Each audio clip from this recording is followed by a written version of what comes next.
नमस्कार, मी श्रद्धा टपाल. टिडवा न्यूज मध्ये आपलं हार्दिक स्वागत. चला पाहूयात आजच्या काही ठळक घडामोडी. ठाणे गुन्हे शाखेने मोक्का गुन्ह्यातील पाहिजे इराणी आरोपीस अटक करून चेन स्नॅचिंगचे 20 गुन्हे उघडकीस आणून केलेल्या धडक कामगिरीबाबत ठाणे पोलीस आयुक्तालयात जबरी चेन स्नॅचिंगच्या होणाऱ्या घटनांना आळा घालण्यासाठी वरिष्ठांनी सूचना दिलेल्या होत्या.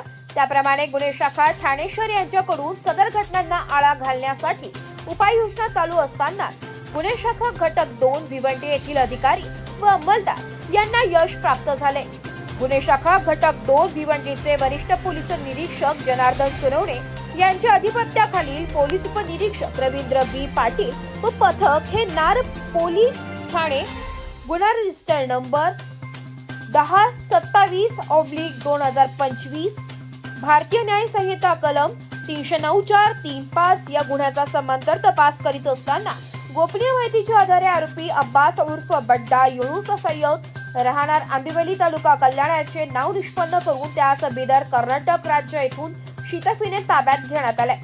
नमूद आरोपीकडे केलेल्या कौशल्यपूर्ण तपासात त्याने त्याच्या साथीदारासह भिवंडी, मुंब्रा, ठाणे, उल्हासनगर व अंबरनाथ शहरात 20 चेन स्नॅचिंगचे गुन्हे केल्याची कबुली देऊन सदर आरोपी याच्याकडून एकूण 232.5 ग्रॅम वजनाचे व 30,22,500 रुपये किमतीचे सोन्याचे दागिने हस्तगत करण्यात आले.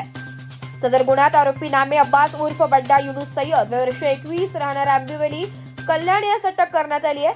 अटक आरोपी याची गुन्हेगारी पार्श्वभूमी असून त्याच्या विरुद्ध यापूर्वी खडकपाडा पोलीस स्टेशन येथे चेन स्नॅचिंगचे गुन्हे दाखल आहे. त्याच्याकडे अधिक तपास करण्यात येत आहे. अटक आरोपी याच्याकडून खालीलप्रमाणे गुन्हे उघडकीस आलेले, ज्यामध्ये सदरची कामगिरी ही माननीय डॉक्टर पंजाबराव उगले अप्पर पोलीस आयुक्त गुन्हे ठाणे, अमर सिंग जाधव पोलीस उपायुक्त गुन्हे ठाणे, शेखर बागडे सहाय्यक पोलीस आयुक्त गुन्हे शोध 1 ठाणे यांच्या मार्गदर्शनाखाली गुन्हे शाखा घटक 2 भिवंडीचे वरिष्ठ पोलीस निरीक्षक जनार्दन सोनवणे, सहाय्यक पोलीस निरीक्षक शिराज माळी, सहाय्यक पोलीस निरीक्षक मिथुन भोईर, पोलीस उपनिरीक्षक रवींद्र बी पाटील, पोलीस उपनिरीक्षक रामचंद्र जाधव, पोलीस उपनिरीक्षक राजेश शिंदे, सहाय्यक पोलीस उपनिरीक्षक सुधाकर चौधरी, सहाय्यक पोलीस उपनिरीक्षक सुनील साळुंके, पोलीस हवालदार साबीर शेख, पोलीस हवालदार प्रशांत राणे, पोलीस हवालदार निलेश पोरसे, पोलीस हवालदार सुदेश घाग, पोलीस हवालदार वसंत चौरे, पोलीस हवालदार शशिकांत यादव, पोलीस हवालदार राजेश गावडे, पोलीस हवालदार रंगनाथ पाटील, पोलीस हवालदार वामन भोईर, पोलीस हवालदार प्रकाश पाटील,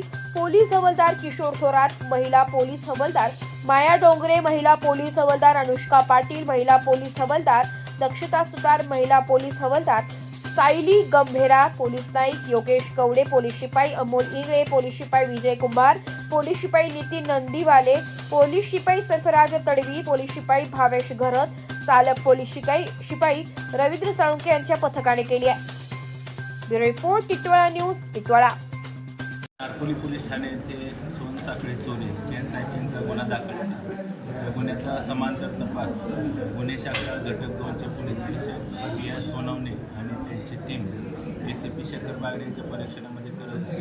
त्यामध्ये अब्बास उर्फ बड्डा युनुस सय्यद राहणार आंबिवली कल्याण ठाणे हा आरोपी निष्पन्न झाला. त्याला PSI पाटील गुन्हे शाखा घटक 2 आणि त्यांच्या टीमने बिदर कर्नाटक येथून ताब्यात घेतलं. त्याच्याकडून एकूण 20 चेन स्नॅचिंगचे गुन्हे उघडकीस आले आहेत, ज्यामध्ये 232 ग्रॅम सोनं त्याची किंमत अंदाजे 30 लाख इतकी आहे. इतकं सोनं जप्त करण्यात आलेलं आहे.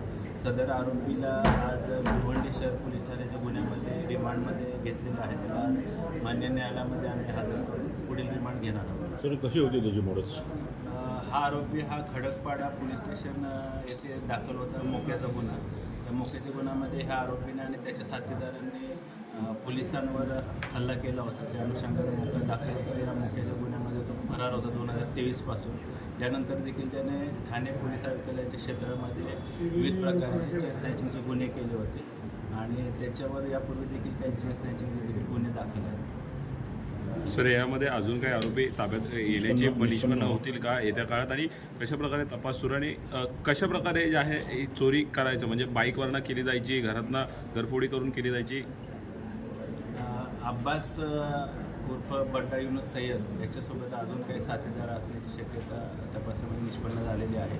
त्याचबरोबर त्यानं सोनसाखळी चोरी करते असण्याच्या गुन्ह्यामध्ये ते सोनं चोरलेलं आहे, ते कुठल्या ज्वेलर्सला विकलेलं आहे किंवा अजून कोण त्याचे साथीदार या गुन्ह्यामध्ये सामील आहेत का, त्या अनुषंगाने गुन्हे शाखा घटक 2चं पथक अधिक तपास करत आहे. तर या होत्या आजच्या काही ठळक घडामोडी. उद्या पुन्हा भेटू याच ठिकाणी. धन्यवाद.